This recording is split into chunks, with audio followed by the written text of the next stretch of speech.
Video में मैं आपको बताने वाला हूँ जनरल गाइडेंस ऑफ एंजाइम्स कि आपने कौन सा टॉपिक एससीक्यू के लिए और कौन सा एमसीक्यू के लिए पढ़ना है, कौन सा छोड़ ही देना है। एंजाइम्स जो है वो सत्या में बहुत अच्छे लिखे हुए हैं। लिपिन से बाद जो सीनियर हैं वो आपको रिकमेंड करेंगे कि लिपिन से पढ़ें, लेकिन मसला क्या है, लिपिन में पूरा एंजाइम नहीं लिखा हुआ, उसमें क्लिनिकल केसेस जो एंड में जी मैं आपको दिखाऊंगा कि वो भी नहीं दिए हुए। एंजाइम्स अगर जो बंदा यहाँ से पढ़ लेता है ना तो उसका बहुत फ़ायदा हो जाता है। इसमें एक्सटेंसिव लिखा हुआ है, बहुत अच्छा लिखा हुआ है, आपने यहीं से पढ़ना है, मैं तो यही कहूँगा। ये जो सारा है ये पोर्शन आपने जस्ट रीड करना है, बैकग्राउंड इन्फॉर्मेशन ये जस्ट ऐसे फ्लूल है।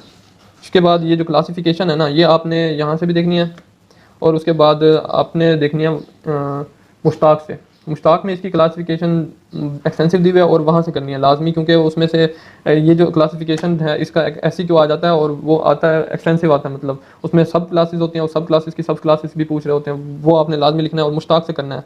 मुश्ताक मेरे पास है नहीं, वरना मैं आपको दिखा देता वहाँ से। ये बहुत इंपॉर्टेंट है क्लासिफिकेशन, नोमेनक्लेचर तो जस्ट रीड कर दीजिएगा आप। क्लासिफिकेशन ये टेबल यहाँ से, ये सत्या में से भी अच्छा खासा कवर हो जाता है, लेकिन एससीक्यू वगैरह एमसीक्यू कवर पूरे नहीं होते, आपने मुश्ताक लाजमी पढ़नी है। और उसके बाद प्रॉपर्टीज़ वगैरह ये जस्ट आप एक दफ़ा रीड मार लीजिए अभी के लिए, वैसे भी आपने एफएससी में पढ़े होंगे अच्छी तरह से, ये जस्ट रीड कर लीजिए। उसके बाद जो आता है ये फैक्टर्स भी इतने खास इंपॉर्टेंट नहीं है। इसमें फैक्टर्स में सिर्फ एक चीज़ इंपॉर्टेंट है, ये है कि एम वैल्यू और जो मैकेलिस मेंटन इक्वेशन कांस्टेंट, ये सारा ये जो है ना एससीक्यू आ जाता है आपका, बहुत इंपॉर्टेंट है। ये आपने सारा अच्छी तरह करना है। ये आपको इक्वेशन ड्राइव करने के लिए कह देते हैं और बताते हैं कि लीनियर इक्वेशन किस तरह है, मैकेलिस मेंटन इक्वेशन को मतलब बताएं। और दूसरा इसमें लीन वीवर बर्ग डबल रेसिप्रोकल प्लॉट भी पूछ लेते हैं, ये दिया हुआ है प्लॉट, नहीं अच्छी तरह करने। और इसमें से आपने कंसेप्ट लेना है क्योंकि आपका ये कंसेप्ट आगे इनहिबिटर में काम आएगा, ये अच्छी तरह से आपने करने हैं। एससीक्यू भी आता है वैसे, अगले आगे समझने के लिए भी आपके काम आएगा। ये टेम्परेचर वगैरह सारा आपने जस्ट रीड कर देना है, इतना इंपॉर्टेंट नहीं है। एक्टिवेटर्स के जो इफेक्ट है ना ये बहुत इंपॉर्टेंट है। एक्टिवेटर्स आपने थोड़े से अच्छी तरह मतलब देख लेने, आपने ज़्यादा मतलब इस पर फोकस नहीं करना क्योंकि एमसीक्यू में आता है और ये ज़रा काफ़ी ज़्यादा दिया हुआ है यहाँ पे, तो जस्ट आप एक दफ़ा रीड मार लीजिएगा, आप आगे आपको वैसे पता लग जाएगा कौन कौन से फैक्टर्स आपने याद, एक्टिवेटर्स आपने याद करने हैं। तो इफेक्ट ऑफ टाइम वैसे इंपॉर्टेंट नहीं है। एक्टिव साइट भी है, जस्ट आप कंसेप्ट के लिए इतना रीड ही कर दीजिएगा, इसको कोई खास इंपॉर्टेंट नहीं है। हाँ, यहाँ से अब आपका काम शुरू होता है, inhibitors, enzyme inhibition. Enzyme inhibition आपका ये एससीक्यू है, यूनिवर्सिटी क्वेश्चन है, बहुत इंपॉर्टेंट और हमेशा आता है। इसमें ये आपसे कहते हैं कि रिवर्सिबल इनहिबिशन, रिवर्सिबल ये सारी बता के उसके बाद आपसे जो पूछते हैं वो है कम्पिटिटिव इनहिबिशन और non competitive inhibition. Competitive inhibition आती है तो आपको ये ग्राफ वगैरह बनाने पड़ते हैं और उसके बाद उसकी करैक्टरिस्टिक वगैरह लिखनी पड़ती है और एग्जांपल वगैरह भी साथ लिखनी पड़ती है।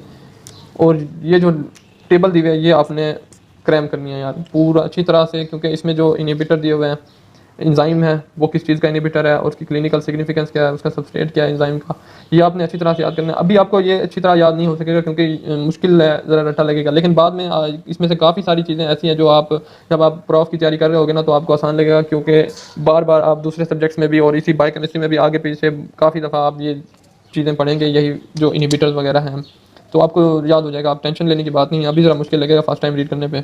और उसके बाद रिवर्सिबल इनहिबिशन बहुत इंपॉर्टेंट है। रिवर्सिबल इनहिबिशन सारी इंपॉर्टेंट है। सुसाइड इनहिबिशन हो गई, इनहिबिशन आपने बिल्कुल भी नहीं छोड़नी। रिवर्सिबल इनहिबिशन है, जो भी इनहिबिशन है, सुसाइड इनहिबिशन, सारी की सारी जो है ना आपकी ये इनहिबिशन एमसीक्यू है और एससीक्यू है, आपको कुछ भी पूछ सकता है इसमें से, आपने ये सारा क्रैम करना है। इसके लिए अब मैं कुछ नहीं कर सकता, छोड़ नहीं सकते आप। एंजाइम स्पेसिफिसिटी भी इंपॉर्टेंट है, हाँ ये आप रीड कर लीजिएगा एक दफ़ा, इंपॉर्टेंट है। इसमें मतलब आपसे एमसीक्यू आता है एंजाइम स्पेसिफिसिटी में से। और उसके बाद कोएंजाइम्स कौन से हैं ये इंपॉर्टेंट है। कोएंजाइम्स ये वाली टेबल नहीं याद करनी, ये इतनी इंपॉर्टेंट नहीं है, पर ये भी याद नहीं करनी आपने। जस्ट ये थ्योरी एक्सप्लेनेशन आप रीड कर लीजिएगा, उसमें से इंपॉर्टेंट चीज़ आप निकाल लीजिएगा। मैकेनिज्म ऑफ एंजाइम एक्शन ये इतना इंपॉर्टेंट नहीं है, सारा वही है। लॉक एंड की मॉडल, इंड्यूस, आपसे जस्ट शॉर्ट क्वेश्चन में वैसे एमसीक्यू में आपसे पूछ लेते हैं कि 3 मॉडल के नाम लिख दें, या एमसीक्यू में पूछ लेते हैं सबस्ट्रेट स्ट्रेन थ्योरी, ये जस्ट आप अच्छी तरह से मतलब कर लीजिएगा। और ये एंजाइम कैटालाइसिस या आप हार्पर से करना चाहें ठीक, वरना यहाँ से भी बहुत काफ़ी है, अच्छी है। और ये बहुत इंपॉर्टेंट एमसीक्यू है, ये आता है हमारे सेंडअप में, पता नहीं प्रॉफ में आया था कि कोवलेंट कैटालिसिस फलां 3-4 कैटालाइसिस पूछी हुई थी, सारी बतानी थी, ये बहुत इंपॉर्टेंट था। एलोस्टेरिक का जो रेगुलेशन है ये आप जस्ट रीड कर लीजिएगा। और उसके बाद ये सारा और फीडबैक रेगुलेशन भी इंपॉर्टेंट है, इनहिबिशन काफ़ी इंपॉर्टेंट है, आपने ये देखना है। उसके बाद ये टेबल भी आप जस्ट इतना इंपॉर्टेंट नहीं है, बस एक दफ़ा देख लीजिएगा, ये बहुत इंपॉर्टेंट है।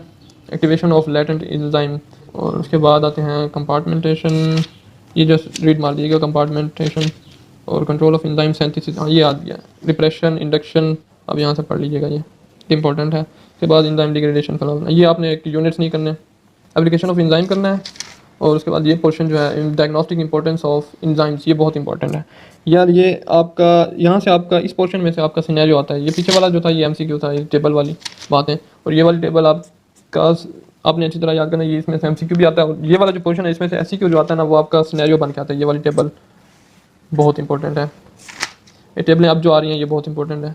ये सारा मतलब आप अंदर से रीड कर लें, आपकी मर्ज़ी, अंदर से जस्ट एक दफ़ा रीड कर लें, आपको बाद में वैसे भी याद करने की ज़रूरत नहीं रहेगी, क्योंकि ये टेबलों में जो दिया हुआ है ये भी बहुत अच्छा लिखा हुआ है और इनफ है।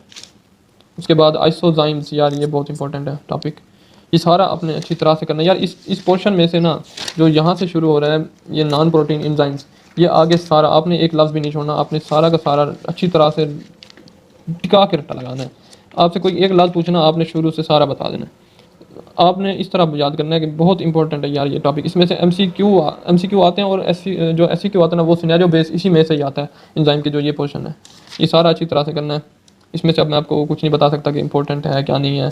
सारे एंजाइम जो जैसे दिए हुए हैं, डिहाइड्रोजिनेज, लैक्टेट डिहाइड्रोजिनेज के आइसोजाइम्स दिए हुए हैं, उसके बाद दिए होंगे एंजाइम्स क्रेटिनिन फॉस्फोकाइनेज के आइसोजाइम्स दिए हुए हैं, ये सारा इंपॉर्टेंट है। और एंजाइम्स पैटर्न इन डिजीज़, ये सारा बहुत इंपॉर्टेंट है। एंजाइम पैटर्न इन डिजीज़, ये सारा आपको मैं बार बार कह रहा हूँ, ये आपका जो है क्लिनिकल के सिनेरियो बन के आपके पास लाजमी आते हैं। अब देखें ये माइकार्डियल इन्फार्क्शन है, उसमें पहले कौन सा एंजाइम रेज हो रहा है, जैसे क्रेटिनिन फॉस्फोकाइनेज पहले बढ़ेगा, फिर उसके बाद दूसरा एंजाइम जो है एस्पार्टेट ट्रांसअमाइनेज बढ़ेगा, फिर उसके बाद लैक्टेट। जिस सीक्वेंस से बढ़ रहे हैं उसको आपको उसका सीक्वेंस पता होना चाहिए, और मेजर आपको बेसिक टाइमिंग पता होनी चाहिए कि कौन से वक्त पे लेवल इंक्रीज़ कर रहा है। जस्ट आपने इतना करना है, और बाकी ये वाला करने की ज़रूरत नहीं है। टेबल कर लीजिएगा ये वाली, और ऊपर वाली टेबल भी कर लीजिएगा। प्रोस्टेट ये करना चाहें तो कर लें, बाकी इतना इंपॉर्टेंट नहीं है। बाकी ये वाला बिल्कुल नहीं करना, एंड वाला पोर्शन ये सारा आप छोड़ दें, सारा पोर्शन छोड़ दें। अब बाकी सारा आप इसी के साथ आपका एंजाइम भी ख़त्म